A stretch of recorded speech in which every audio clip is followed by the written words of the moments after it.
네, 성도 여러분 안녕하십니까? 저 혼자만 찬양대 그게 감동을 받는 줄 알았더니 지난번에 보니까 우리 권태규 목사도 등단하기 전에 이 찬양대의 찬양을 통해서 큰 은혜를 받는다고 합니다. 늘 힘차게 혼을 담아서 성령 충만함으로 찬양해 주신 우리 찬양대 여러분들에게 다시 한번 감사를 드립니다.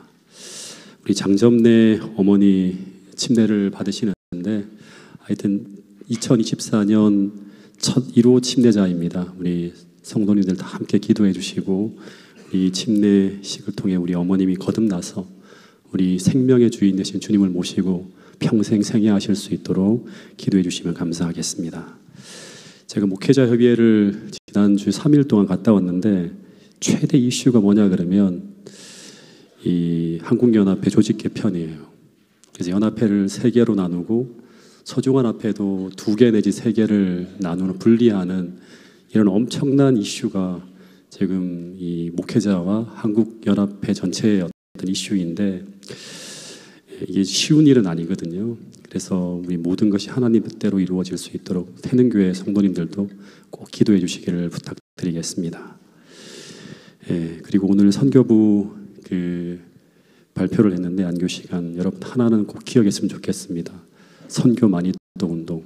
여러분들이 올해 정말 한 영혼을 주님께 인도하는 이 운동에 꼭 동참해서 정말 선교 부흥이 일어나서 선교 중심의 교회로 거듭날 수 있도록 우리 모두가 함께 이 운동에 동참해 주시기를 부탁드리겠습니다. 오늘은 이 다윗 이야기 중에 한 이야기로 좀 은혜를 나누고자 하는데요. 이 다윗의 인생은 사무엘상과 사무엘하로 나누어집니다. 우리가 아카데미 시간에 공부를 했는데요. 근데 이 사무엘상은 이 다윗의 고난의 시절, 왕이 되기 전까지의 기록이에요. 그래서 다윗의 나이가 한 20살 때부터 시작해서 30세까지 약 10년의 이야기가 나오는데 시편에 나와 있는 대부분의 기록은 이때의 경험을 토대로 해서 쓰여진 거라고 생각하면 됩니다. 그리고 그때 정말 다윗은 순수했고 정말 진실한 신앙인이었습니다. 심지어 사울이 자신을 죽이러 군사를 이끌고 쫓아왔을 때도 다윗은 그 원수를 자기 지척에 두고도 사랑하고 용서할 만큼 하나님의 뜻을 따를 만큼 진실한 믿음을 가지고 살아가는 그런 사람이었습니다. 그러다가 이제 사무엘상 뒷부분에 가면 고난이 끝이 오고 사무엘 하에서 다윗이 왕이 되어 통치하기 시작합니다. 그때부터 한 20년간 한 50이 되기까지 다윗은 그야말로 어디를 가든지 다 이겨요. 하나님이 이기게 하신다는 얘기가 나와요. 그래서 다윗의 삶에 최고의 전성기가 나옵니다. 그 이야기가 사무엘하 1장부터 10장까지예요. 이 전성기를 기록한 내용이 나옵니다. 다윗은 온 나라에 쏟아지는 칭송을 받으면서 그 위세가 절정일 달해갈 때 그때 사무엘하 11장에 다윗에게 한 시험이 찾아오는데 그런데 그 시험은 무엇을 시험하는 시험인가? 그것은 바로 그가 이런 부귀영화를 누리는 이 지점에서도 그가 이전에 얘기했던 것처럼 늘 하나님 앞에 겸손하고 진실하게 하나님께 묻고 듣고 하나님을 의지하는 그런 믿음의 삶을 살아갈 수 있는가를 시험하는 시험이었어요. 이 생각을 하면서 사무엘하 11장을 한번 열어보도록 하겠습니다. 그 사무엘하 11장에 보면 이때 다윗의 나이가 몇 살이다? 한 50세쯤 됩니다. 50대예요. 제 나이 때쯤 됐어요. 30세에 왕위에 오르고 헤브론에서 7년, 예루살렘에서 33년에서 40년을 다스리는데 사무엘하 11장의 내용은 이 예루살렘에서 다스리는 지 한 13년쯤 이상 지나가는 다윗의 인생의 최고의 전성기를 맞이했을 때 그때 벌어진 내용이에요. 한번 읽어보겠습니다. 11장 1절 시작. 해가 돌아와서 왕들의 출전할 때가 되매 다윗이 요압과 그 신복과 온 이스라엘 군대를 보내니 저희가 암몬 자손을 멸하고 랍바를 에워쌌다. 그 새로운 해가 시작되면서 전쟁이 시작됐는데 그 상대가 암몬입니다. 암몬. 이스라엘 동편에는 모압, 암몬, 에돔에서 남북에 걸쳐 동편에 이런 수많은 이제 민족들이 있는데 사사기 시대에 끊임없이 이스라엘을 괴롭힌 민족이었어요. 근데 한 장을 반대로 넘겨서 사무엘하 10장에 보면 암몬과의 전쟁 이야기가 나오는데, 근데 이 암몬이 동맹 국가인 아람 군대를 이제 끌어들여서 사무엘 10장에서 이스라엘과 전쟁을 벌이는데 거의 괴멸되어집니다.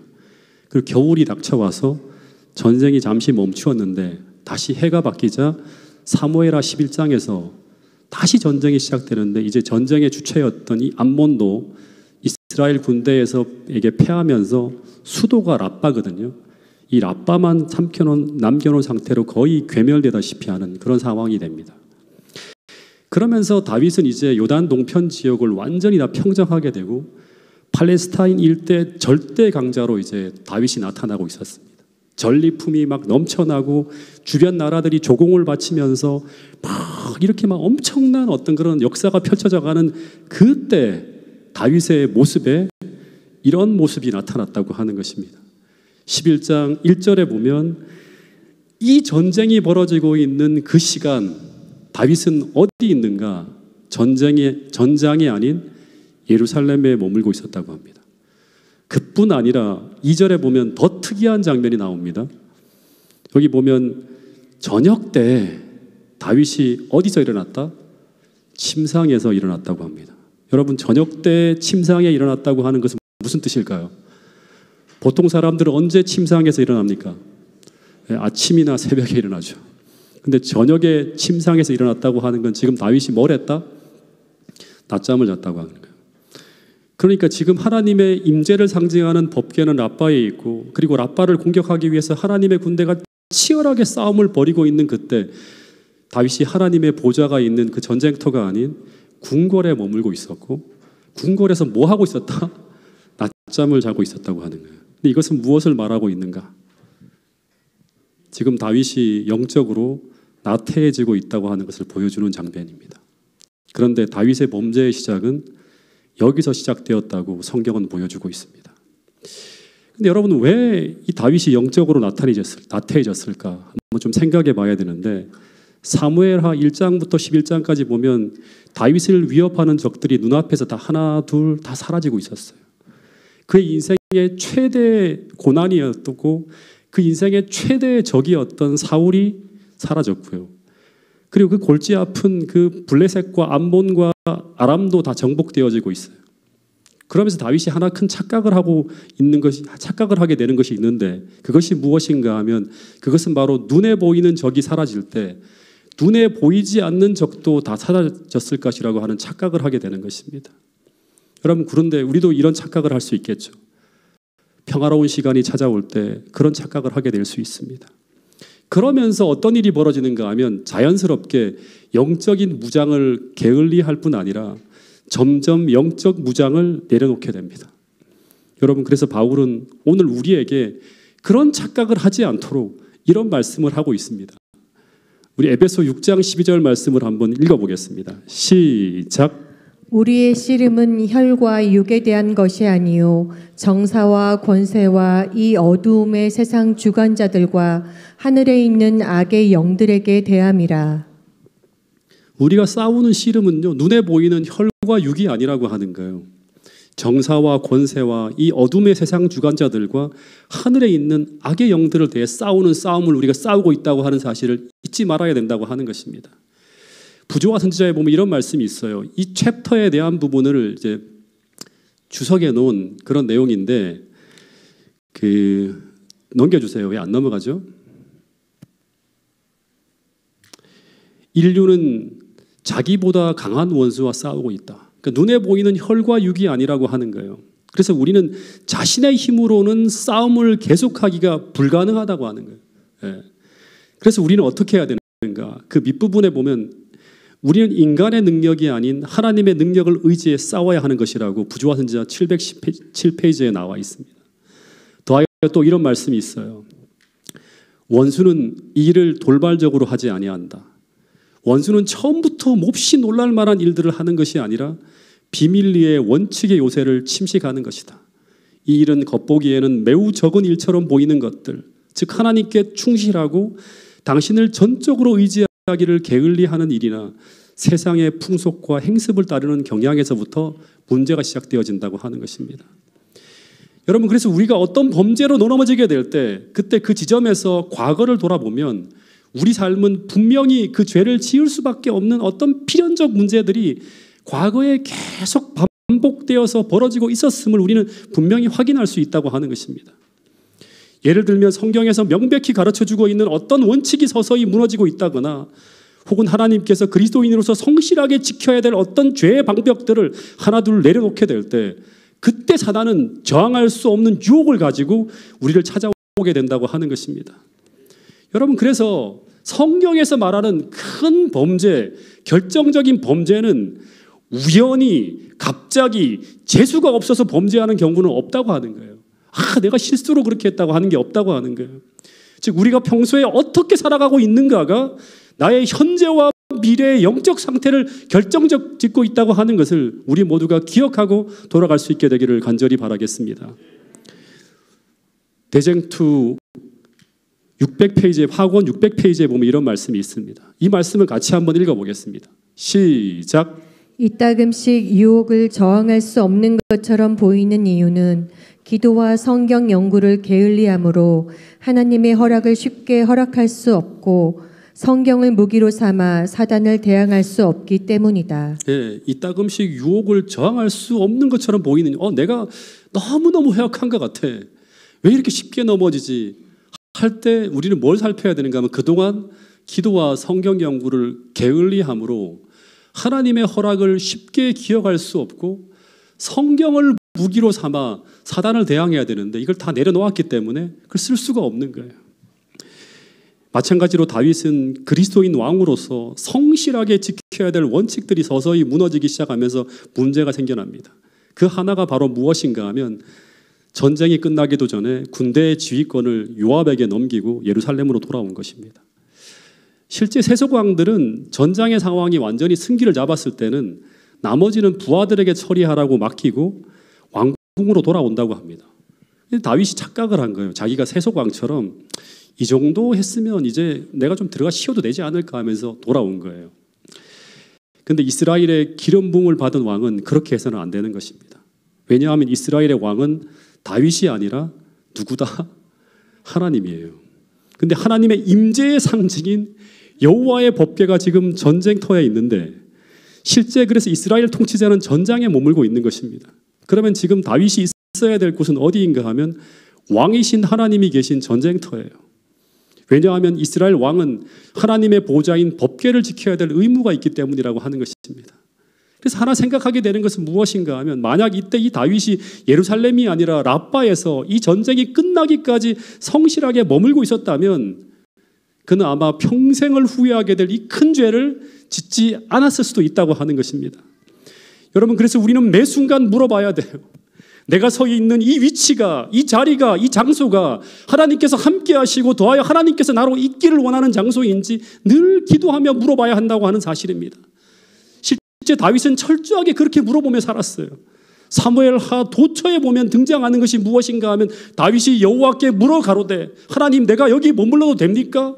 싸워도 됩니까? 내가 무엇을 해야 됩니까? 철저하게 묻고 하나님께서 주신 그 답을 가지고 싸웠기 때문에 어디를 가든지 하나님께서 이기는 그 승리의 역사를 그가 만들어냈다고 하는 것입니다. 여러분, 그래서 그는 하나님께서 지시하신 그곳에서 하나님께서 맡기신 그 일을 행할 때 그는 하나님과 동행하는 가운데 가장 안전하고 항상 이기는 삶을 죽을 때까지 살 수 있었다고 하는 것입니다. 그런데 만약 주께서 우리에게 맡기신 일들이 무엇임을 우리가 분명히 알고 있음에도 불구하고 그 위치를 지키지 않고 있거나 그 임무를 등한히 하고 있거나 혹은 기도해야 될 시간, 말씀을 펼쳐야 될 시간, 예배를 드려야 될 시간, 목사로서, 장로로서, 집사로서, 한 가정의 가장으로서, 학생으로서 그 위치에서 우리가 마땅히 행해야 될 그 일들을 우리가 성실하게 감당하지 않고 있다면 오늘 우리는 라빠에 있어야 될 다윗이 지붕이를 배회하고 있는 것처럼 수많은 시험과 유혹에 직면하게 될 아주 위험하고 아슬아슬한 순간을 지나가고 있음을 우리 모두가 기억할 수 있게 되기를 간절히 바라겠습니다. 어쨌든 이 다윗이 지금 그가 있어야 될 장소는 하나님의 보좌가 있는 라빠의 전쟁터인데 지금 다윗은 하나님을 떠나서 전쟁터가 아닌 왕궁에서 낮잠을 자다가 탁 일어납니다. 그러면서 빈둥빈둥 거리다가 왕궁 옥상을 배회하고 있었습니다. 근데 당시에 왕궁은요, 이 예루살렘 집들 중에서 제일 높은 곳에 위치해서 아래의 집들을 다 내다볼 수 있는 그런 위치에 있는 그런 구조라고 합니다. 근데 저녁 시간이니까 아마 주변에는 저녁놀이 아주 아름답게 펼쳐지고 있었겠죠. 제가 성지순례는 안 갔다 왔지만 그런 건조한 곳이잖아요. 얼마나 노을이 이쁘겠어요. 그리고 모든 것이 평안하고 모든 것이 만족스러운 그때 궁궐에서 가장 가까운 한 집 옥상을 탁 바라보는데 정말 눈이 희둥그레질 만큼 놀랄 장면이 펼쳐집니다. 그게 바로 뭔가 하면 아름다운 한 여인이 목욕을 하고 있는 거예요. 네. 여러분, 이 여인은 지금 전쟁 중이기 때문에 모든 남자가 전쟁터에 있을 거라고 생각하고 옥상에서 아주 편하게 지금 목욕을 하고 있을 것입니다. 근데 그러니까 지금 이 상황은 아주 뜻밖의 당황스러운 장면을 다윗이 만난 거예요. 근데 여러분, 이때 여러분이라면 이 상황을 어떻게 대처하겠습니까? 네, 한번 물어보겠습니다. 네. 현재가 아니라 과거 이전의 믿음을 가진 다윗이라면 이 순간 그는 어떻게 했을까요? 아, 내가 크게 신뢰했구나 하면서 고개를 바로 돌리고 바로 아래로 내려갔을 것입니다. 왜냐하면 그는 믿음의 사람이었고, 믿음이라고 하는 것은 뭐냐 그러면 첫 번째, 하나님이 언제나 나를 지켜보고 있다고 하는 것을 인식하게 만들기 때문에요. 여러분, 이게 가장 기본이에요. 하나님이 지금 나를 지켜보고 있다 하는 거예요. 예. 이 인식을 가지고 있었기 때문에 다윗은 아마 분명히 이 자리에 있지 않고 떠났을 거예요. 더하여 만약 이전의 다윗이라면 자칫 죄된 생각이 그의 마음속에 들어오는 순간 그가 하나님을 붙들고 의지해야 될 힘이 약해질 것이라고 하는 두려운 생각 속에 그는 신속히 그 환경과 그 장소를 바로 피했을 거예요. 왜냐하면 그는 매일 매 순간 승리해야 될 싸움을 싸우고 있는 아주 치열한 인생의 전쟁터를 지나가고 있었기 때문이에요. 다시 말해 한순간 또 하나님을 의지하지 않으면 생명이 사라질 수 있는 그런 험난한 고난의 순간을 지나가고 있었기 때문에 매 순간 그는 죄에 대한 경계를 늦추지 않았을 것이라고 저는 확신합니다. 여러분, 저도 마찬가지예요. 하나님을 굳게 의지해야 되고 매 순간 그분이 나를 도와주지 않으면 안 된다고 하는 절박함이 있는 순간 저는 더 순결한 삶을 살기 위해 몸부림치는 것을 저는 보아왔어요. 그래서 우리 삶에 벌어지는 크고 작은 고난은 어쩌면 우리로 하여금 하나님을 의지하는 가운데 우리를 순결한 삶으로 인도하는 위장된 축복이고 안전장치라고 하는 사실을 우리 모두가 기억할 수 있게 되기를 간절히 바라겠습니다.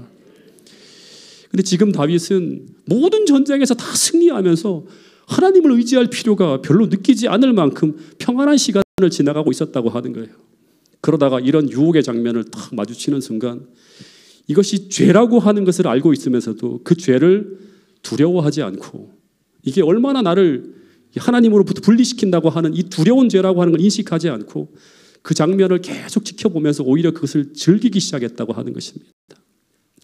여러분, 그래서 지금 현재 다윗은 시편 1편에 그 주옥 같은 찬양을 쓰며 복 있는 사람은 악인의 꾀를 따르지 않고 죄인의 길에 서지 않는다고 하는 그런 찬양을 노래하던 그런 다윗이 아니었어요.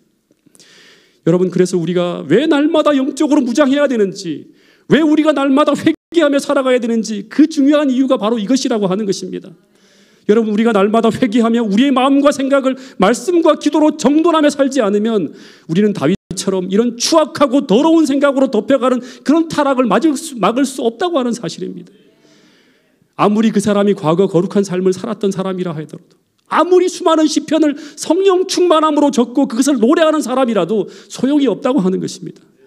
왜냐하면 그 모든 것은 우리가 하나님으로부터 그 거룩한 마음과 선한 정신을 매일같이 받아야지만 우리는 그런 의로운 삶을 살 수 있기 때문이에요. 여러분, 어제 권태근 목사의 설교에서 다윗은 날마다 어떻게 살았다? 원래 어떻게 살았다? 폭포수 같은 은혜가 쏟아지는 것을 받으면서 그런 의로운 삶을 살며 날마다 죄에 대해 승리하고 그 환경에서도 승리하는 그런 삶을 살아갔다고 하는 것입니다. 여러분, 그래서 우리가 주님과의 관계가 끊어지면, 그래서 우리가 주님과 그 포도나무와 가지처럼 생명적으로 연결되어져 있지 않으면, 이게 실제적이 되지 않으면 우리는 자연스럽게 죄된 모습으로 변해갈 수밖에 없는 무력한 존재라고 하는 사실을 우리 모두가 기억할 수 있게 되기를 간절히 바라겠습니다. 창세기 3장에 보면 처음 하와가 유혹에 넘어갈 때 이 하와는 남편을 떠나서 목적 없이 배회하다가 자신도 모르게 어디에 섰는가 하면 선악을 알게 하는 나무 앞에 탁 섭니다. 다윗도 비슷하게 하나님을 떠나 목적 없이 배회하다가 서 있는 곳이 어디인가 하면 범죄 유혹 앞에 딱 서 있는 거예요. 그런데 그때 사단은 그 유혹의 자리에 서 있는 다윗에게 그 치명적인 간음죄를 어떻게 보여준다? 달콤하고 매혹적인 모습으로 포장해서 그 앞에 탁 놓아두었다고 하는 거예요. 하와에게도 먹으면 죽을 수밖에 없는 그 치명적인 죄를 어떻게 해요? 먹음직도 하고 모함직도 하고 지혜롭게 할 만큼 탐스럽게 포장해서 탁 놓아두었다고 하는 거예요. 그런데 이런 유혹 앞에서는 이 다윗이 그것을 바라보면서, 하와도 마찬가지죠. 그 자리를 떠나지 못하고 있었다고 하는 것이 문제예요. 어느 젊은 집사가 담배 때문에 고민을 하고 있었다고 합니다. 그래서 고심하다가 이거 끊어야겠다 생각을 하고 교회를 계속 다니고 있었으니까 여름 휴가를 기해서 그 담배를 끊고자 보따리를 딱 꾸려가지고 기도원에 들어갔다고 합니다. 근데 하루가 가고 이틀이 가도 담배는 여전히 피고 싶어서 계속 어떻게 몰래 나가서 뻐끔 담배를 피웠대요. 그런데 왜 기도해도 안 끊어지는지 너무나 답답했다고 합니다. 그리고 그 모습이 너무나 처량하게 보였대요. 그래서 이 사람이 이왕에 결심하고 올라온 거 도중에 내려갈 수 없고 해서 한 번 더 기도해보자고 들어가서 기도를 했다고 합니다. 근데 기도하는 중에 갑자기 이런 생각이 하나님의 음성처럼 들려왔대요.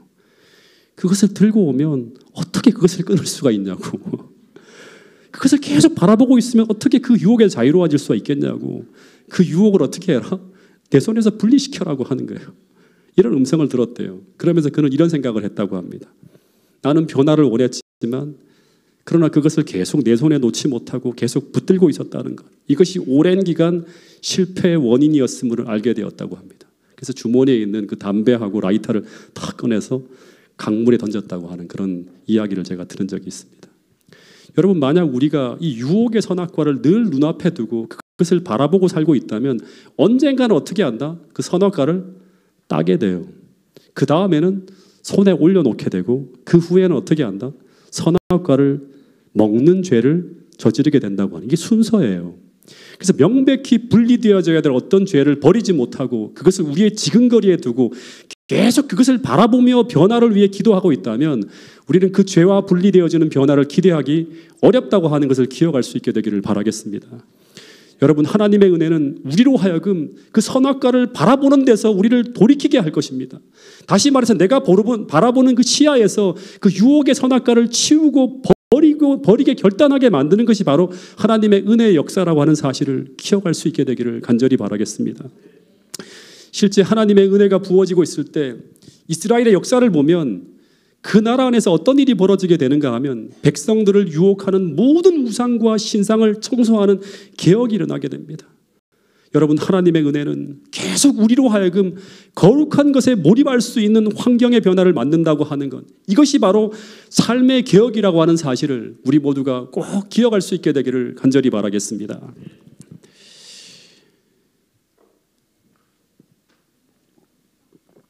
얼마 전까지 저는 화장실에 들어갈 때 휴대폰을 가지고 들어가서 뉴스를 봤어요. 네. 근데 뉴스만 보려고 탁 들어갔다가 나도 모르게 스마트폰에 막 또 올라오는 영상들을 나도 모르게 쭉 보곤 하는데 뉴스를 보다가 그걸 보는 거예요. 근데 그 영상은 그 다음 영상을 궁금하게 만들어서 저에게 많은 시간을 매이게 만드는 걸 제가 보게 되었어요. 그리고 연쇄적으로 계속 올라오면서 저를 어디론가 의도적으로 이끌고 있다는 생각을 하게 만들었어요. 그리고 제게 별로 좋지 않은 영향을 주는 영상도 자주 등장하는 걸 제가 보게 되었습니다. 그래서 그렇게 화장실에서 오랜 시간 영상을 보고 나오면 아침에 묵상한 말씀의 은혜가 싹 사라집니다. 네. 여러분 같이 공감하십니까, 이 이야기에? 그래서 최근에 화장실에 들어갈 때는 제가 어떻게 하는가 하면 이제 이게 하나님께서 이렇게 하면 안 되겠다 싶어서 어떻게 개혁하면 정말 내가 온종일 하나님과 친밀하게 동행할 수 있을까? 이게 늘 저의 고민이에요. 그래서 기도하는데 그래서 하나님께서 제게 이거를 좀 이렇게 바꾸라고 하는 그런 비슷한 음성을 제가 듣게 되어서 스마트폰을 내려놓고 화장실에 들어가서 이제 예언의 신을 들고 들어가기도 하고 휴대폰을 들고 들어가더라도 성경 말씀을 통독하는 앱을 깔아서 휴대폰의 첫 화면부터 계속 말씀을 떠오르게 해서 그 시간 계속 말씀을 묵상하다 나오는 습관을 만들었어요. 그리고 목욕할 때는 아예 좋은 찬양을 틀고 기도하면서 그 시간을 은혜 가운데 보내면서 최대한 짜투리 시간까지 하나님과 기도하며 친밀하게 보내는 시간으로 이 삶을 개혁을 시도했는데, 그런데 이것이 아주 작고 사소한 것들이지만, 그런데 그 작은 일을 개혁하면서 제게 굉장히 많은 유익한 일들이 벌어지고 있습니다. 이 작은 삶의 변화가 저를 더욱 영적인 곳에 집중하게 만들어 주었을 뿐 아니라 온종일 주님과 동행하게 만들어 주기도 한다고 하는 것입니다.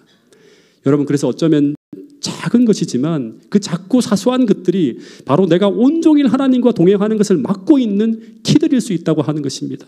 여러분, 큰 것이 아니라 작은 것부터 개혁함으로 말미암아 하나님과 더 친밀한 경험 속으로 들어가는 축복이 태능교회 모든 성도들에게 임할 수 있게 되기를 간절히 바라겠습니다.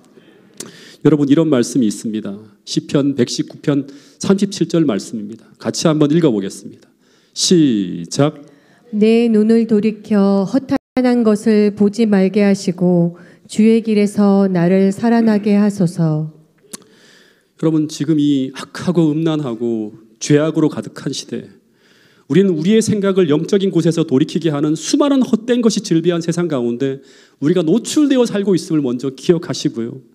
그래서 우리가 끊임없이 우리 자신을 구별하기 위해서 내 주변의 헛된 것에서 돌이키는 개혁이 일어나야지만 우리는 주님과 함께 동행하는 길을 걸어가면서 주님께서 주시는 그 풍성한 하늘의 생명으로 매 순간 채워지는 그런 삶을 살아갈 수 있다고 이 시편 119편 37절은 말씀하고 있습니다.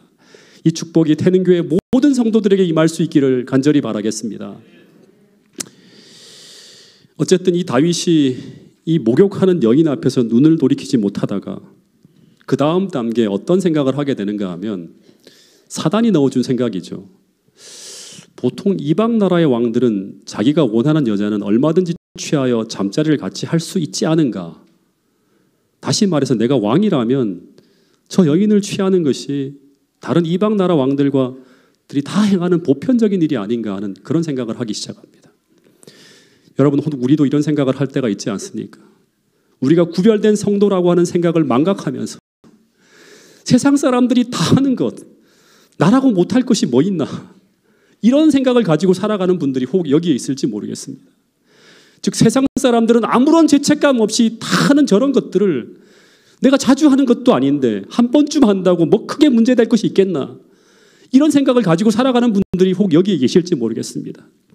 그렇다면 그 사소한 생각이 여러분들의 행동으로 옮겨졌을 때 그것이 다윗의 삶을 어떻게 만들었는지, 얼마나 핍배하게 만들었는지 오늘 이 말씀을 통해 꼭 깨달으시고 지금 속히 그 마음을 회개하고 버릴 수 있는 하나님의 은혜가 임하게 되기를 간절히 바라겠습니다. 어쨌든 다윗은 이 여자를 취하기로 결심하고 이제 먼저 이 여자가 누구인지 알아보도록 사람을 보냅니다. 3절에 보면 이 여자가 이런 사람이라고 하는 정보가 올라와요. 같이 한번 읽어보겠습니다. 시작. 다윗이 사람을 보내 그 여인을 알아보게 하였더니 그가 아뢰되 그는 엘리암의 딸이요 햇사람 우리아의 아내 밧세바가 아니니까 하니. 이 말씀을 보면 이 여자는 절대 취해서는 안 되는 여인이라고 하는 세 가지 이유가 딱 등장합니다. 여기서 멈춰야 돼요. 다윗은 첫 번째, 이 여자는 결혼한 여자예요. 유부녀예요. 이 그 10계명 중 10번째 계명을 범하는 거예요. 두 번째, 그것도 그냥 유부녀가 아니라 이 여자는 누구의 딸이다? 엘리압의 딸인데 이 엘리압은 다윗의 충성스러운 모사인 길로 사람 아히도벨의 아들입니다. 결국 나중에는 이 아히도벨이 이 일로 인해서 압살롬 반란 때 반역의 편에 서게 되는 거예요. 이 사람은 하나님이 함께하는 사람이 아니야. 회개했어도 인정할 수가 없어 하는 그런 어떤 마음이 들게 만든 이 사건이 벌어진 거예요. 세 번째, 이 여자는 우리아라고 하는 지금 자신을 위해 충성되이 전장에서 싸우고 있는 현직 충신의 아내예요. 그래서 이 정도라면 신앙을 떠나서도 그가 아무리 함부로 할 수 있는 힘이 있다고 하더라도 이 여인은 절대로 손을 대서는 안 되는 거예요. 보통 하나님을 믿지 않는 세상 사람이라도 이 정도 상황이라면 아휴, 내가 정말 제정신이 아니었구나, 여기서 생각을 탁 정리하고 얼른 정신을 차렸을 거예요. 근데 지금 다윗은 이 여자가 유부녀라고 하는 것을 확인했고, 더구나 이 여자가 자신이 정말 아끼는 충신의 아내이자 충신들의 손녀와 딸이라는 것을 확인했는데도 불구하고 어떻게 한다? 4절에 보면 다윗이 사자를 보내어 저를 자기에게로 데려오게 했다고 하는 기록이 있습니다. 저는 이 사실에 큰 충격을 받았어요. 여러분, 다윗이라고 하는 인물에 대해 성경은 어떤 기록을 남겼는가 하면 그가 타락하기 전 하나님이 왜 그를 이스라엘 왕으로 선택했는지가 나오는데, 그 이유는 바로 그가 하나님의 마음에 합한 자이기 때문에 그를 선택해서 기름을 부었던 그런 인물이에요. 그래서 그는 늘 하나님께 묻고 하나님의 뜻에서 조금도 벗어나지 않으려고 신실한 신앙의 삶을 살기 위해 몸부림쳤던 사람이에요. 더하여 그는 성령의 충만함을 받아서 수많은 하나님의 역사를 이루고 그 일을 영감적인 시편으로 기록했던 체험적인 신앙인이었어요.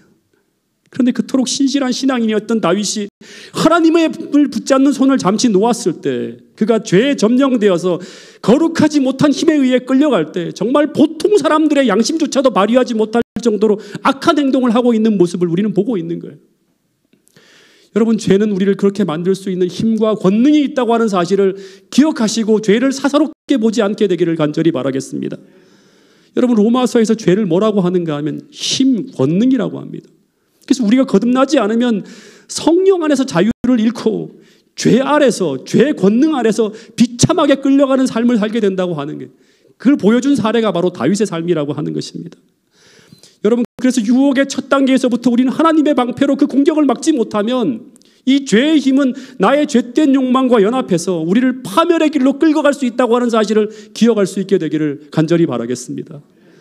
여러분, 오늘날 권력이 있고 돈이 있는 수많은 사람들이 스캔들에 휘말려서 인생의 파국을 맞는 경우를 우리는 듣고 보고 하면서 우리는 그들을 비난하는데, 그런데 만약 우리에게 그런 권력이 주어지고 그런 돈이 주어지고 그런 기회가 온다면 우리는 정말 그들과 다르게 행동할 수 있을까요? 만약 다윗에게 주어진 그 힘과 기회가 우리에게 주어졌을 때 우리는 정말 그 위치에서 다윗과 다르게 행동할 수 있을까요? 여러분, 내가 지금 거듭난 사람이고 더하여 과거가 아닌 지금이에요. 지금 이 순간 내 안에 주님을 모시고 살아가는 참된 믿음의 소유자가 아니라면 우리는 그들을 비난할 수 있을지 모르지만 정말 그 위치에서 우리가 다르게 행할 수 있다고 장담할 수는 없을 것이라고 하는 것입니다. 여러분, 그래서 날마다 하나님 앞에 회개하며 진실하고 깨끗하게 그렇게 살아갈 수 있게 해달라고, 순수한 믿음을 달라고 날마다 기도할 수 있는 태능교회 모든 성도들이 될 수 있기를 간절히 바라겠습니다. 그래야 우리는 약하고 패역한 시대에 하나님께서 쓰실 수 있는 종으로 평생 여러분을 구별하며 헛된 삶이 아니라 거룩하고 의미 있는 삶을 살아갈 수 있다는 사실을 꼭 기억할 수 있게 되기를 간절히 바라겠습니다. 여러분, 이 다윗이 무너지게 되는 과정을 다시 한번 생각해 보면 첫 번째는 뭐냐 그러면 고난이 사라졌어요. 번영과 평안이 찾아오고, 두 번째는 뭐다? 영적 나태가 나타나고, 세 번째는 유혹의 덫이 그 앞에 놓여지게 될 때 다윗은 그 유혹을 물리치지 못하고 마귀가 놓은 덫에 딱 걸리게 되었다고 하는 것입니다. 이제 네 번째, 또 하나 우리가 주목하게 되는 것은 뭔가 하면 그가 여기서 그 죄를 회개하면서 그 죄와 분리되지 못했을 때 다윗의 마음에 심기어진 죄는 어떻게 되는가 하면 자라나며 증폭된다고 하는 거예요. 우리 지난주 어떤 설교를 들었죠? 겨자씨 믿음. 이건 어떻게 된다? 자라나고 성장한다고. 똑같은 현상이 그 반대의 모습으로 나타난다고 하는 거예요. 그래서 우리가 죄를 범했어도 가능한 빨리 최대한 신속하게 회개하며 그 죄와 분리되어져야 한다는 사실을 기억해야 돼요. 그렇지 않으면 계속 죄는 우리로 하여금 더 큰 죄를 짓게 만든다고 하는 이 공식입니다. 예. 아마 밧세바와 동침을 한 지 한 달이 지났겠죠. 근데 그때 다윗의 왕궁에서 한 여자가 찾아옵니다. 그리고 다윗에게 뭐라고 하는가 하면 자신과 동침한 그 여자가 어떻게 됐다? 임신을 했다고 하는 거예요. 은밀하게 이 일을 행했기 때문에 자기가 범한 범죄가 영원히 은폐되리라고 생각했는데, 근데 그게 노출될 수 있는 상황이 딱 벌어진 거예요. 여러분, 하나님은 모든 것을 다 보고 계시기 때문에 그 어떤 일도 은밀하게 행할 수 없다고 하는 것을 여러분 기억하셔야 돼요. 어리석은 사람들은 범죄할 때마다 언제나 하나님을 계산에 넣지 않는다는 사실이에요. 근데 사무엘하 11장 27절에 보면 하나님은 다윗이 은밀하게 행한 그 범죄를 어떻게 했다? 보시기에라는 말이 있어요. 다윗이 행한 그 일이 하나님 보시기에 어떻게 됐다? 악했다. 하나님은 보고 있다고 하는 거예요. 여러분, 그래서 우리는 빛 가운데 사는 것처럼 늘 투명하고 진실하고 정직하게 살아야 됩니다. 왜냐하면 우리는 반드시 그리스도의 심판대 앞에 나타나게 되고 선악간에 그 몸으로 행한 것에 따라 심판을 받게 된다고 하는 것입니다. 여러분, 그래서 늘 제가 기도하고 있는 것 중에 하나가 뭔가 하면 내가 어디에 있든지 어떠한 은밀한 상황 속에 놓여져 있을 때도 그 어떤 일을 행할 때도 하나님을 의식하는 가운데 믿음으로 거룩하게 행하게 해달라고 기도합니다. 그렇지 않으면 우리는 망합니다. 여러분도 이런 의식이 여러분들을 모두를 지배하게 할 수 있게 해달라고 날마다 기도하는 태능교회 모든 성도들이 될 수 있기를 간절히 바라겠습니다.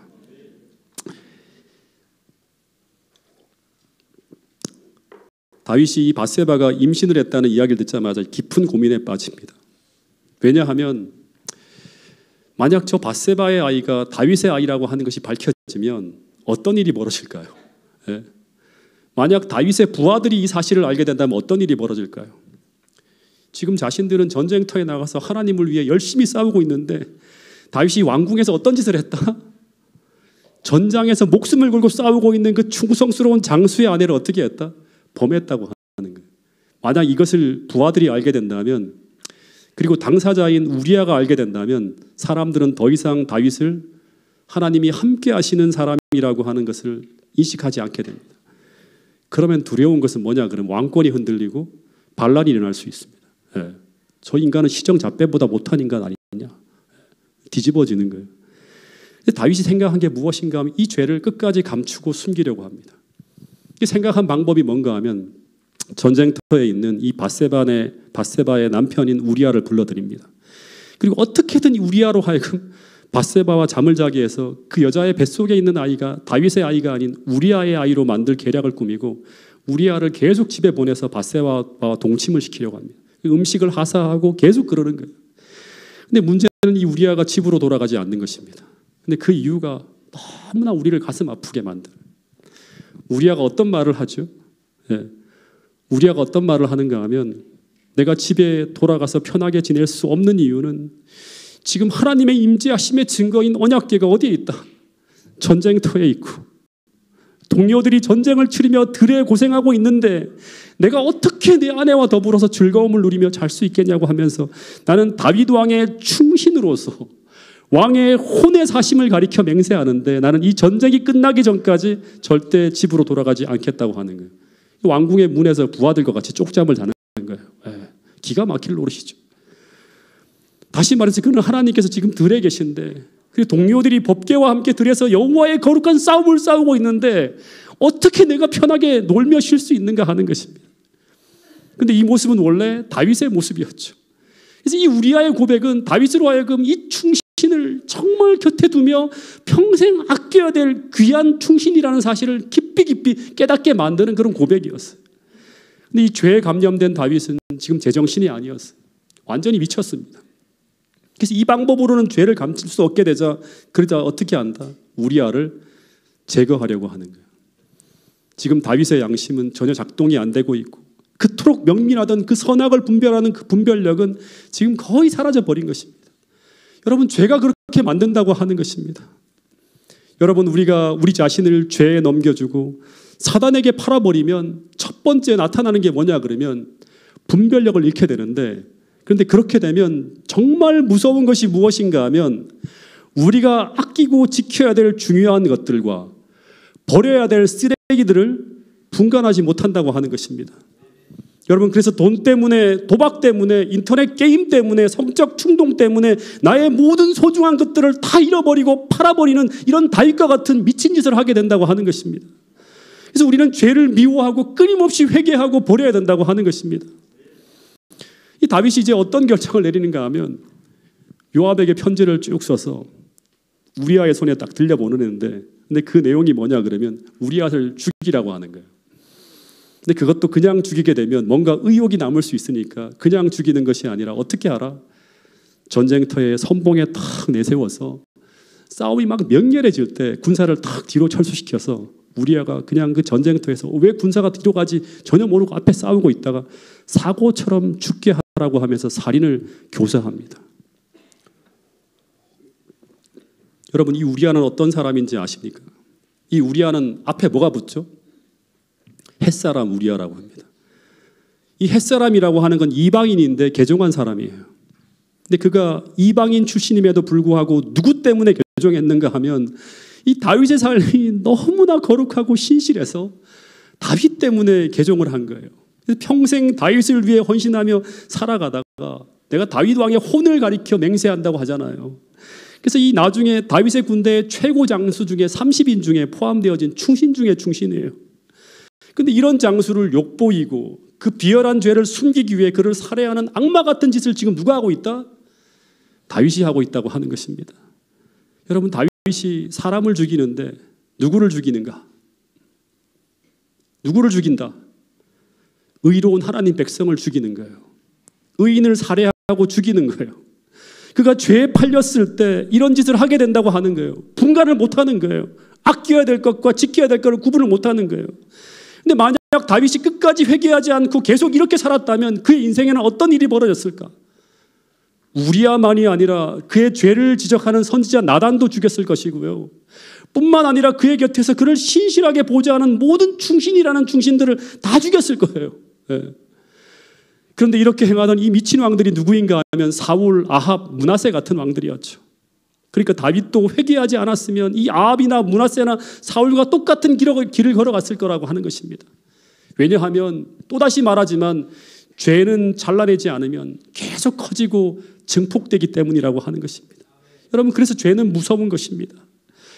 여러분, 그래서 우리가 하나님 앞에 바른 정신을 가지고 살아가기 위해서 진실되이 회개하며 날마다 나의 속사람을 깨끗하고 바르게 하는 그런 경건의 시간을 그냥 반드시 가져야 된다고 하는 사실을 우리 모두가 기억할 수 있게 되기를 간절히 바라겠습니다. 그렇지 않으면 내 안에서 자라나고 커지는 것이 무엇인지 모르고 우리는 살아갈 수도 있다고 하는 것입니다. 여러분, 다시 말하지만 죄는 내 소중한 것을 파괴합니다. 내 인생을 파괴하고 내 소중한 것을 잃게 하며 마침내 하나님의 아들의 손에 못을 받게 하는 것이 바로 무엇이다? 죄라고 하는 것입니다. 날마다 하나님의 마음을 아프게 하며 그분의 가슴에 못을 박는 짓을 하게 되는 것이 바로 죄에 감련됐을 때 우리에게 나타나는 행동이라고 하는 사실입니다. 여러분, 다윗이 밧세바를 범했을 때, 우리아를 죽였을 때 하나님의 가슴이 얼마나 아팠을까? 한번 생각해 보신 적이 있습니까? 여러분, 그래서 다윗이 나중에 회개할 때 이 사실을 깨닫고 내가 하나님께 범죄했다고 하면서 통곡을 하는 거예요.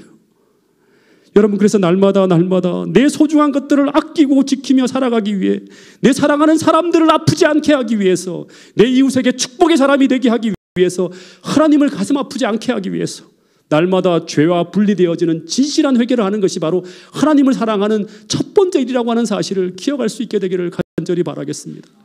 봉사를 하든 무엇을 하든 선교를 하든 제일 중요한 것은 무엇인가 하면 우리가 하나님과 진실한 관계를 맺는 것입니다. 이 범죄를 하나님이 막지 않으셨고 충신 우리아가 정말로 전쟁터에서 싸우다 죽게 됩니다. 이 소식을 들었을 때 다윗은 안도의 한숨을 쉽니다. 다행이다. 숨겼네 하면서. 근데 이 죄에 감염된 다윗은 우리아가 죽었다는 소식을 듣고 난 후에 뭐라고 하는가 하면 칼은 전쟁터에서 이 사람도 죽이고 저 사람도 죽이는 법이다 하면서 우리아의 장례를 태연하게 치르고 난 후에 유유히 사람을 보내서 그가 그토록 갖고 싶었던 절세미인 밧세바를 궁으로 데려와서 아무 부담 없이 이제 아내로 삼아버립니다. 이제 영원히 이것을 덮여버릴 거야 생각을 합니다. 그것도 마치 우리아에게 선정을 베푸는 것처럼 이 불쌍한 과부와 식솔들을 내가 우리아를 거둔다. 충신이었기 때문에. 이런 진짜 위선적인 말을 하면서 그 안에 그 여자를 취하는 거예요. 1년 동안 아무런 일도 없이 그냥 살아가고 있었을 거예요. 네. 여러분, 목회자 협의회에 제가 오래전에 참석해서 깜짝 놀랄 만한 충격적인 한 집사님의 간증을 듣게 됐는데, 이분은 신학을 전공한 분이었고 또 다른 과목을 전공해서 삼육학교 선생님으로 11년간 근무하셨던 분이에요. 나중에 시골 생활을 하시면서 정말 신실한 재림신앙을 가지는 분으로 온 사람들에게 알려진 그런 분이었습니다. 이분이 목회자 협의회에 와서 양심선언을 하셨는데, 그분은 15년간 게임 중독에 빠져서 헤어나오지 못해서 안식일 날에도 집에 돌아오면 뭘 하는가 하면 게임을 했어요.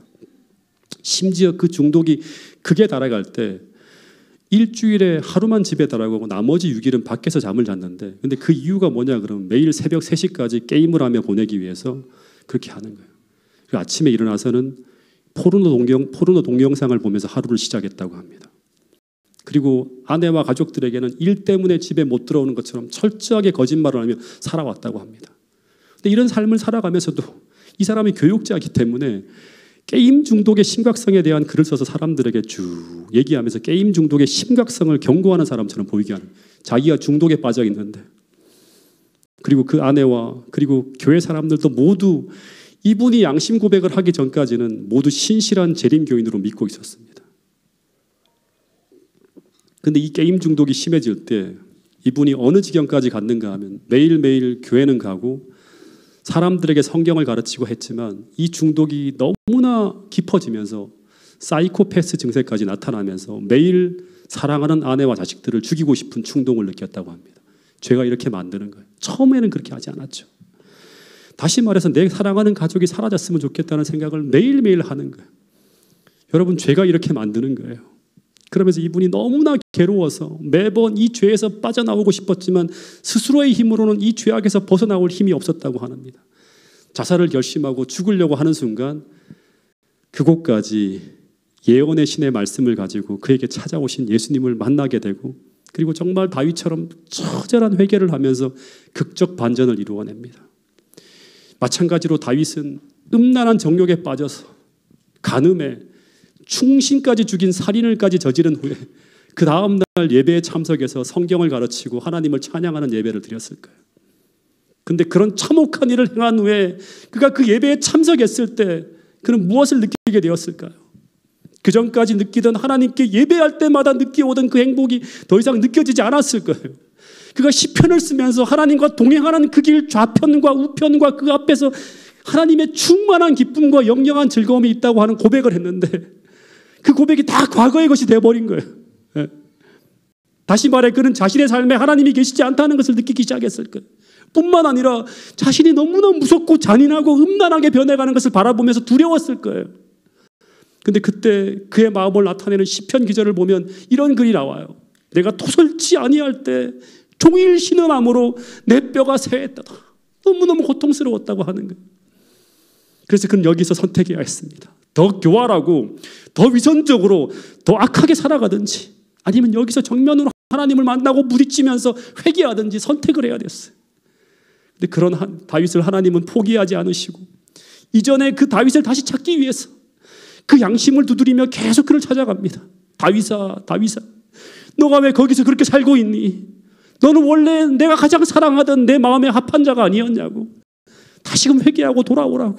이 메시지를 가지고 나단을 향해 찾아오신 그 하나님을 다윗은 결국 만나게 되고 결국 회개하게 되었다고 하는 것입니다. 여러분, 그리고 그는 시편의 그 회개의 기도 가운데 이런 기도를 해요. 이 같이 한번 읽어보겠습니다. 시작. 주의 구원의 즐거움을 내게 회복시켜 주시고 자원하는 심령을 주사 나를 붙드소서. 여러분, 오늘 이 시간 세상의 그 어떤 기쁨이 아니라 그리스도인이라고 하면 우리에게 가장 큰 기쁨과 즐거움은 구원의 기쁨과 하나님과 함께 동행할 때 주시는 그 즐거움이 바로 우리의 최고의 소망이자 기쁨이 될 거라고 저는 믿습니다. 여러분, 오늘 이 시간 세상의 그 어떤 기쁨이 아니라 구원의 기쁨과 즐거움을 구원의 즐거움을 주시기 위해 나의 가장 가까이까지 내려오셔서 우리의 마음 문을 두드리시는 그 예수님을 오늘 이 시간 우리 모두가 만날 수 있게 되기를 간절히 바랍니다. 기도의 볼방에서 그 하나님을 만나서 다윗처럼 깊고 진실한 회개를 통해 정말 하나님이 주시는 그 성결한 기쁨을 다시 경험하게 되는 여러분과 저가 될 수 있기를 간절히 바라겠습니다. 그리고 자원하는 심령을 받아서 정말 속과 겉이 똑같은 진실한 그리스도인으로 살게 되기를 간절히 바라겠습니다. 여러분의 삶을 통해서 하나님께서 영광 받으시는 그런 삶을 살아내야지만 우리가 진짜 선교를 할 수 있는 것입니다. 그런 변화된 삶과 그런 구원하는 기쁨과 즐거움을 통해서 세상 모든 사람들에게 우리가 하나님께서 살아계시고 그분이 나를 이렇게 살게 하신다고 하는 그 구원의 소망을 세상에 증거할 수 있는 여러분과 저가 될 수 있기를 간절히 바라면서 오늘 말씀을 줄이도록 하겠습니다.